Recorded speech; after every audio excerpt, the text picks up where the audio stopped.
ICAR भारतीय मक्का अनुसंधान संस्थान और पंजाब कृषि विश्वविद्यालय लुधियाना के सहयोग से मक्का टेक्नोलॉजिस्ट एसोसिएशन ऑफ इंडिया द्वारा मक्का पर 3 दिवसीय राष्ट्रीय सम्मेलन का आयोजन किया गया। माननीय पीएयू लुधियाना के कुलपति doctor S Gosal Manmohan Singh auditorium PAU Ludhiana में प्लेनरी समारोह में मुख्य अतिथि थे। डॉक्टर एस के विश्व खाद्य पुरस्कार विजेता वासल ने प्लेनरी समारोह की अध्यक्षता की थी। Doctor Rajbir Singh ADG ICAR सम्मानित अतिथि थे। डॉक्टर एस गोसल ने सम्मेलन के सभी प्रमुख प्रस्तुतकर्ताओं और पुरस्कार विजेताओं को बधाई दी। उन्होंने कहा कि कोई भी सम्मेलन विभिन्न हितधारकों के बीच विचारों को साझा करने, संबंध बनाने और सहयोग करने के लिए होता है।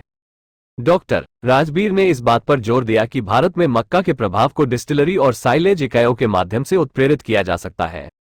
उन्होंने कहा कि पंजाब के किसान जो कुछ भी करते हैं या उसका पालन करते हैं, पूरे भारतीय किसान उनकी ओर देख अनुपालन करते हैं। Doctor HS. जाट ने मक्का किसानों और उद्योग के बेहतर विकास के लिए सम्मेलन के 6 विषयों को स्तंभ बताया।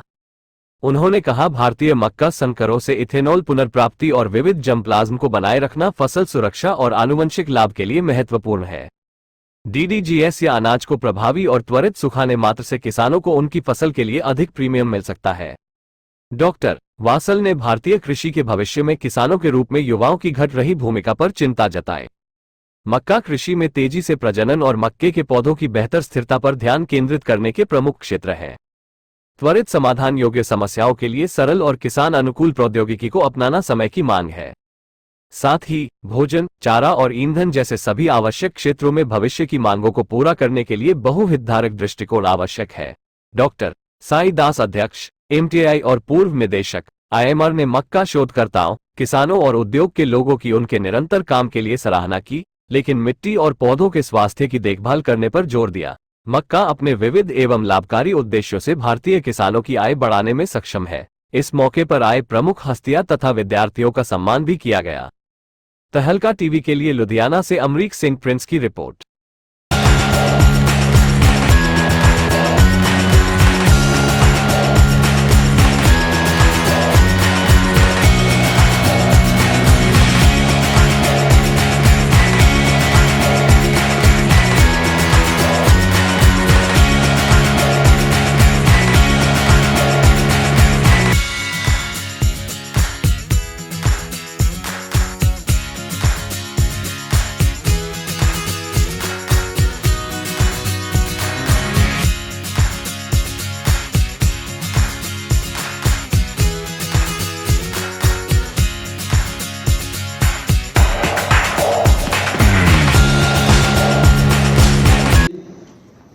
Dr. M.S. Jat, Director IIMR,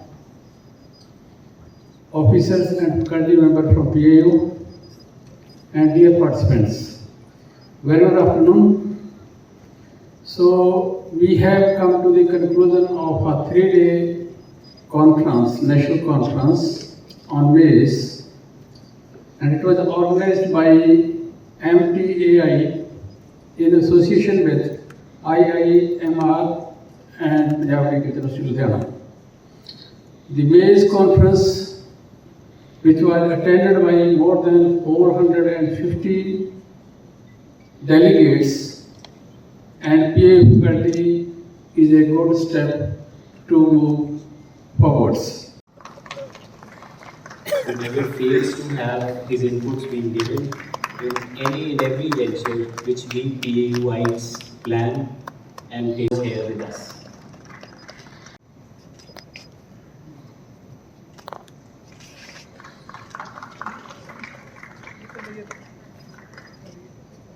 I would now request worthy Director ICAR IMR, Dr. H.S. Jat ji, to also acknowledge a round of applause as Dr. H.S. Jat ji with a token of our gratitude. Of applause for all the dignitaries.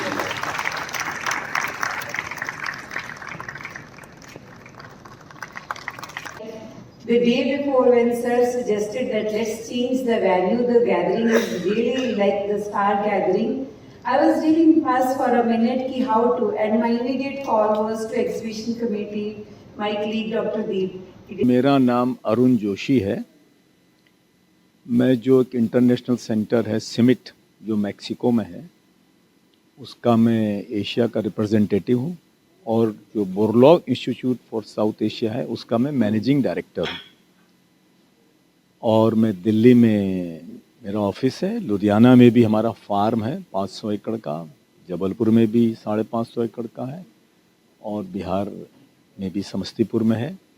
और हम अपने साथियों के साथ जो global mess programme का programme हमारा हैदराबाद में है, और ये जो 20 फार्म्स हैं और देश के जितने भी वैज्ञानिक हैं, Indian council of agriculture research, Punjab agriculture university और यूनिवर्सिटी, इन सब के साथ, प्राइवेट सेक्टर सबके साथ मिलके हमारे साथी लोग, ये जो है मेज टेक्नोलॉजी एसोसिएशन ऑफ इंडिया है, ये इसके सब पार्टनर हैं, साइंटिस्ट हैं,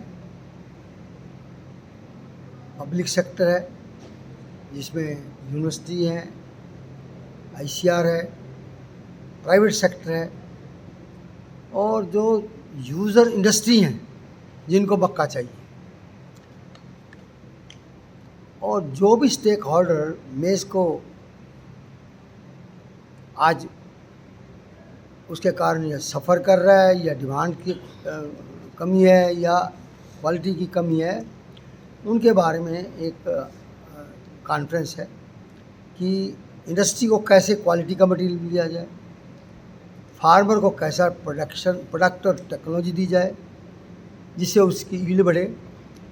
और ये पंजाब एग्रीकल्चर यूनिवर्सिटी में मेन्यू इसलिए सेलेक्ट किया गया है, एक तो ये one of the premier agriculture university है, नंबर 1। नंबर 2, इस स्टेट के अंदर पहले मेज़ इस बेल्ट में, इस पंजाब को बहुत बड़ा पंजाब मानता हूँ, जिसमें हिमाचल भी आता था, हरियाणा भी आता था, और साथ में एडजॉइनिंग में यूपी आता था, जम्मू कश्मीर है, सभी ये मक्का होती थी और लोग मक्का खाते भी थे।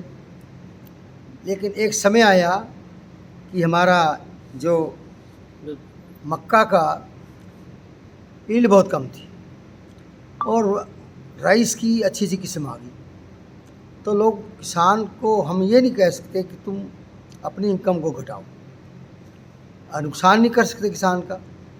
तो हमारी मक्का का एरिया ख़त्म होता गया। किस ज़माने में पंजाब हरियाणा को मिला करके हमारा एरिया 7.5 लाख हेक्टेयर था। आज के दिन में दोनों स्टेट को मिला करके ही खरीफ सीज़न के से मुश्किल 1.5 लाख हेक्टेयर भी नहीं है, और सारा एरिया चला गया राइस में। मेरा नाम है Surendra Kumar Vasal and I belong to Amritsar and I studied in Khalsa College Amritsar and then later I had MSc in Kanpur and then PhD from USA Institute here. Then I have worked in the Rockefeller Foundation and then spent most of my lifetime in Mexico working in cement. Doctor साहब, आज ये 23, 24, 25 का जो programme मक्की का चल रहा है, इसके ऊपर आप क्या कहना चाहते हैं? I think it is a very good initiative in my opinion, because I think this kind of conference is needed. In my opinion, whosoever initiated is again Maize Technological Association of India,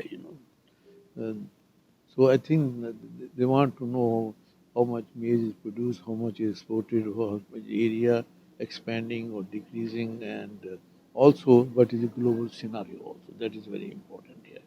Now, I think it's important thing is here, like in India, you have seen it here. At the time of partition, we are producing. हमारा मक्की के बारे में जो 3 दिन की workshop है जो चल रही है जी, इसमें ज़्यादा है कि मक्की के थल्ले एरिया कैसे बढ़ाना है। जैसे हम पंजाब की सोचें, हमारे जो सौनी का सीज़न है, जहाँ जोना होता है, जोना पानी हमारा बहुत नीचे जा रहा है। हमारी कोशिश है कि ज़्यादा से ज़्यादा एरिया हम जोने से डाइवर्ट करना है। उसमें से मक्की है ਜਿਹੜੀ, इसकी पानी की जो रिक्वायरमेंट है जोने से आधी है, तो इसको हम प्रमोट कर रहे हैं। उसके लिए हमारे यूनिवर्सिटी ने हाई यील्डिंग वैरायटी डेवलप की हैं। जैसे लेटेस्ट हमारी PMH 14 वैरायटी है जो 7 टन हेक्टेयर का झाड़ दे देती है। इस बार हमने काफ़ी बड़े लेवल पे तकरीबन 250 के करीब हमने किसानों के खेतों में उसकी नुमाइशें लगाई हैं, किसानों को दिखाने के लिए, इसको प्रमोट करने के लिए। उसमें हम ज़्यादा मेजर हमारा एम्फेसिस है कि जो बूटे की गिनती है, जैसे हम प्लांट पॉपुलेशन, जो फार्मर की वो ध्यान नहीं देते। एक तो पहला है कि उस प्लांट पॉपुलेशन पूरी रखनी है, जितनी स्पेसिंग पे ग्रो करनी है। और दूसरा जो फॉल आर्मी वर्म है, जो एक मेजर पेस्ट है, उसकी मैनेजमेंट के लिए हमने ये डेमोन्स्ट्रेशन लगाई है। तो हमें पूरी आस है कि ये हमारी जो नवी वैरायटी है और नोमैटिक प्लांटर से भी हम बिजाई कर रहे हैं, ताकि प्लांट पॉपुलेशन पूरी हो। अगर बूटों की गिनती पूरी होगी और टाइम पर बिजाई होगी, तो जैसे हमारी ये नए हाइब्रिड हैं, इनका 7 टन के करीब ये इसका पोटेंशियल है। तो जो फार्मर को तकरीबन राइस के बराबर इसकी अगर पैदावार और इनकम मिल जाती है, तो किसान इसको मक्की को अपनाएंगे ज़्यादा से ज़्यादा एरिए पर। जो जोना है उसमें एरिया कम होगा और हमारा जो पानी का प्रेशर है ग्राउंड वाटर पे वो कम होगा। श्रीकाल, आज हमारे यहाँ पंजाब एग्रीकल्चर यूनिवर्सिटी में मक्का के 3 दिवसीय राष्ट्रीय स्तर के समारोह की समाप्ति हुई है। इस समारोह में 450 से ज़्यादा देश भर के वैज्ञानिक, कंपनी के लोगों ने, सीड प्रोड्यूसर्स ने, सब ने मिलके मक्का की पैदावार को कैसे बढ़ाना है, मक्का के कौन कौन से नए बीज है, कौन सी उत्तम तकनीकें हैं जिससे हम अपने किसान वीरों का ज़्यादा से ज़्यादा मुनाफा कर सकते हैं। मक्की, इसका मेन उद्देश्य ये भी था कि जैसे धान के नीचे एरिया बढ़ी जा रहा है, उसके कारण पानी का स्तर और नीचे आ रहा है। नई तकनीकों का, नए इन उद्योगों से लेकर यही इसका मोटिव था, यही मंतव्य था कि कैसे हम मक्का के नीचे ज़्यादा से ज़्यादा एरिया ला सकते हैं, ताकि किसानों को भी मुनाफा हो और हमारे वातावरण का भी अच्छा चलता रहे और हमारी जो पानी का स्तर नीचे जा रहा है उसको भी हम बैलेंस कर सकें। को मक्की जो है वो लगभग 70% जो है वो पोल्ट्री में और फीड इंडस्ट्री में जाती है। फीड जो कैटल का फील्ड है, डेयरी का फील्ड है, डेयरी एनिमल्स का फील्ड है। तो हमारा जो पशुपालन का जो ये कहिए जो एम्बिट है, उसके अंदर सबसे इम्पोर्टेंट यदि कोई फीड इंग्रेडिएंट है तो वो मक्की है। और मक्की की आप देखेंगे पिछले 3 साल के अंदर कीमत कितनी बढ़ी है, 600-700 रुपये से लेके 26-2700 हो गई है। तो उसके कारण जो डेयरी के अंदर लागत है, पोल्ट्री के अंदर लागत है, वो बहुत ज़्यादा बढ़ गई है। परंतु रेट भी अच्छे मिल रहे हैं, दूध के भी और एग्स के भी, ब्रॉयलर के भी, उस कारण किसान उसको सस्टेन कर पा रहे हैं। तो दोनों तरफ किसानों के लिए विन विन सिचुएशन है। एक तरफ तो जो मक्का प्रोड्यूस करते हैं उनको अच्छे रेट मिल रहे हैं, दूसरी तरफ जो डेयरी या पोल्ट्री वाले किसान हैं उनको पहले खर्चा उनका बढ़ा है ज़रूर, पर उनकी जो आउटपुट है उसकी भी कीमत बढ़ी है। तो दोनों के लिए ये एक बहुत अच्छा मतलब है। तीसरा है कि अब गवर्नमेंट एनवायरनमेंट के हिसाब से एक जो एथेनॉल ब्लेंडिंग कर रही है पेट्रोल के अंदर, वो गवर्नमेंट का टारगेट है 20% का, जो कि 2030 तक करना था। वो उन्होंने एडवांस भी कर दिया है 2025 तक, क्योंकि 14% के आसपास अभी होने लगी है। तो इस सिचुएशन में ये बड़ा इम्पोर्टेंट है कि इसके हर एस्पेक्ट को एड्रेस किया जाए। हमारे डेयरी पोल्ट्री इंडस्ट्री में एक प्रॉब्लम आती है, जो मक्का आता है, चाहे वो मक्का का ग्रेन आ रहा हो, उसके अंदर आफ्लाटॉक्सिन ज़्यादा होते हैं। उसकी जो एग्रोनॉमिकल प्रैक्टिसेस हैं, उसकी पोस्ट हार्वेस्ट जो प्रैक्टिसेस हैं, उसकी स्टोरेज जो है वो कैसी होनी चाहिए। फिर जो इथेनॉल इंडस्ट्री में जो जाता है उसका भी बाई प्रोडक्ट आता है, उसको DDGS बोलते हैं, ड्राई डिस्टिल्ड ग्रेन जो होता है ना। तो उसको उसके अंदर भी यदि आफ्लाटॉक्सिन वाली मक्का यूज़ करेंगे वो इथेनॉल बनाने के लिए, तो उसके अंदर जो DDGS निकलेगा उसमें भी आफ्लाटॉक्सिन हाई होता है।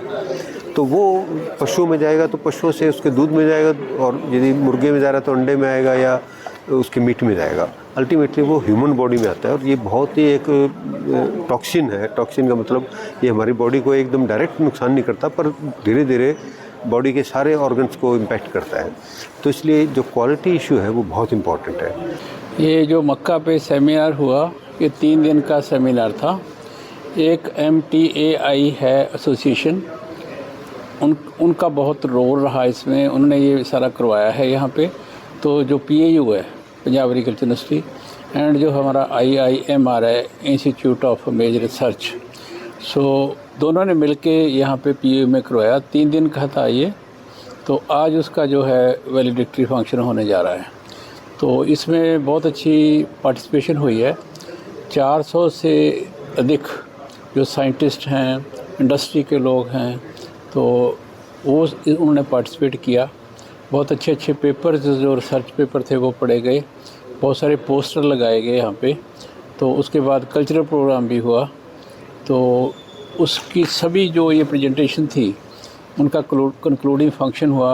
उसमें से रिकमेंडेशन निकल रही हैं अब कि जो पेपर हुए हैं उनके बेस पे रिकमेंडेशन की हैं।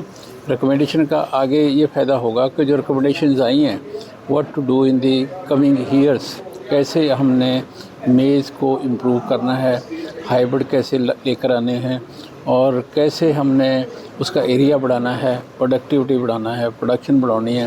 एथेनॉल के यूनिट्स आ रहे हैं, उनकी डिमांड बढ़ रही है। सो ये सभी कुछ विचारें हुई हैं। तो ये रिकमेंडेशन ये कमेटी लेकर आएगी, तो वो रिकमेंडेशन पे आगे काम होगा फिर। Thank you so much.